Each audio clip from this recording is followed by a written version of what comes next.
সর্ষে বাটা গন্ধে ভরা, কাঁচা লঙ্কা সঙ্গী ধরা, নুন হলুদ ঝরুক সেথা, টক ঝালে গাঁথা কথা। নমস্কার, আজকের রেসিপি টক ঝালে সর্ষে বাটা। বাঙালির খাদ্য সংস্কৃতিতে সর্ষে বাটা এক অমূল্য উপাদান। তারই মাদকতা নিয়ে তৈরি হয় টক ঝালে সর্ষে বাটার বিশেষ রান্না। এটি খুব সহজ এবং তাড়াতাড়ি রান্না করা যায়, কিন্তু এর স্বাদ এতটাই গভীর এবং মজাদার যে একবার খেলে মন ভরে না।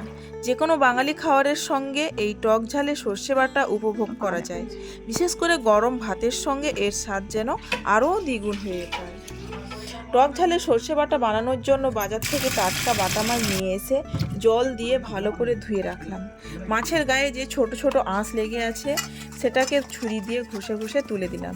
এবার ধুয়ে রাখা মাছের সঙ্গে হলুদ ও নুন দিয়ে ভালো করে মাখিয়ে রাখলাম। এবার ওভেন অন করে তাতে একটি প্যান বসালাম।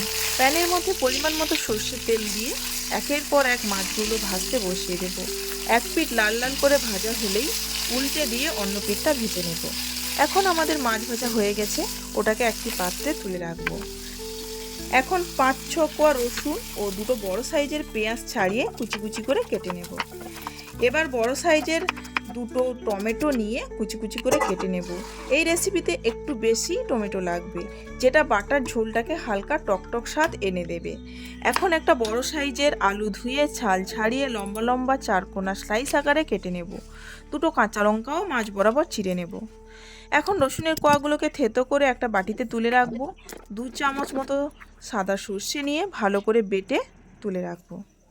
এবার ওভেন অন করে প্যান বসিয়ে সর্ষের তেল দিয়ে কেটে রাখা আলুগুলো দিয়ে দেব। ওর মধ্যে 1 চামচ নুন দিয়ে ভালো করে নেড়ে ছেড়ে লাল লাল করে ভেজে নেব। আমাদের আলু ভাজা হয়েই গেছে, এখন ওটাকে একটি পাত্রে তুলে রাখবো। এবার আলু ভাজার তেলেই 5 ফোড়ন ও কাঁচা লঙ্কা ফোড়ন দিলাম। একটু ভাজা হলেই থেতো করে রাখা রসুন দিয়ে একটু নাড়িয়ে নেব। রসুনটা একটু ভাজা হলেই কেটে রাখা পেঁয়াজের কুচিগুলো দিয়ে আরও নাড়ব। পেঁয়াজটা একটু নরম হয়ে গেলেই কেটে রাখা দুটো টমেটো দিয়ে নেড়ে চেড়ে নেব। টমেটোগুলো গলে গেলেই ওর মধ্যে আগের থেকে ভিজিয়ে রাখা 1 চামচ হলুদ গুঁড়ো, লঙ্কার গুঁড়ো ও জল দিয়ে ভালো করে নেড়ে নেব। গ্রেভিটা প্রায় হয়ে আসলেই ওর মধ্যে 1 চামচ সর্ষে বাটা দিয়ে ভালো করে মিক্স করে নেব।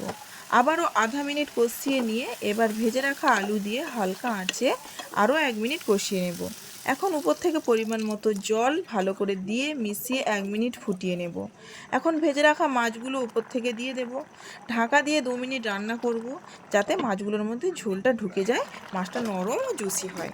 2 মিনিট পর ঢাকা খুলে দেখে নেব আলুগুলো সেদ্ধ হয়েছে কিনা। এবার উপর থেকে ধনেপাতা দিয়ে আধা মিনিট ফুটিয়ে ওভেন অফ করে দেব। এখন আমাদের টক ঝালে সর্ষে বাটা রেডি হয়ে গেছে গরম ভাতের সঙ্গে পরিবেশন করার জন্য। এখন একটি প্লেটে মাছ বের করে তাতে কুচনো ধনেপাতা ও কাঁচা লঙ্কা দিয়ে পরিবেশন করব।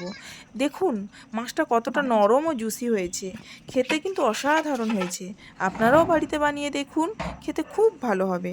আর পরে এসে কমেন্টে জানাবেন কেমন হয়েছে। ভালো থাকবেন সবাই, টাটা।